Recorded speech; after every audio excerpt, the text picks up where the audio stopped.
Hello guys, so today guys we have another vlog regarding how to set up a portrait setup for the DJI Ronin RS-C2.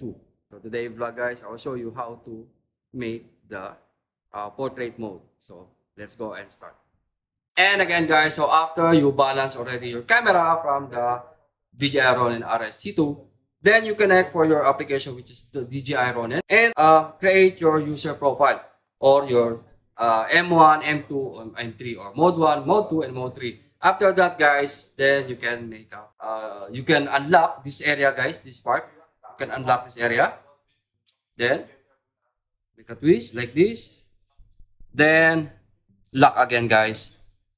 And now guys, you can make, but be careful guys, you need to hold in this area because it's unbalanced already. So, yeah. So, whatever mode that you are already guys, or you are M3, M2, or M1, or pan follow, FPV, custom, or 3D roll, it's not matter guys. Again, if you want to make a portrait mode, you see this mode dial guys, or M buttons here.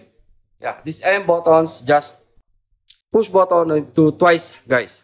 Make it push twice, 1, 2, then it will go by portrait modes or any modes guys. For example, mode 1, mode 3. I'm in the mode 1, then I can go twice and it will go by portrait mode. So it doesn't matter guys which mode that you are using. And again guys, you can use also the stand on the down.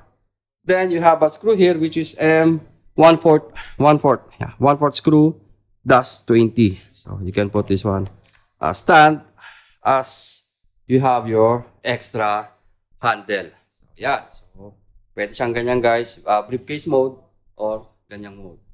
Diba guys? Ang astig, you have already your portrait modes from your Ronin RS-C2. So, and again guys, that's it for today. Again, our vlog is regarding how to make a portrait mode from the DJI Ronin RS-C2 because this is one of the newest edition for the DJI Ronin RS-C2.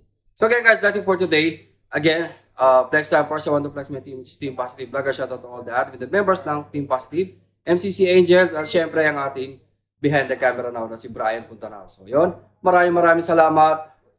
Si Palaboy OFW, ano kung nangyari doon. So yun, maraming salamat, thank you, and mabuhay.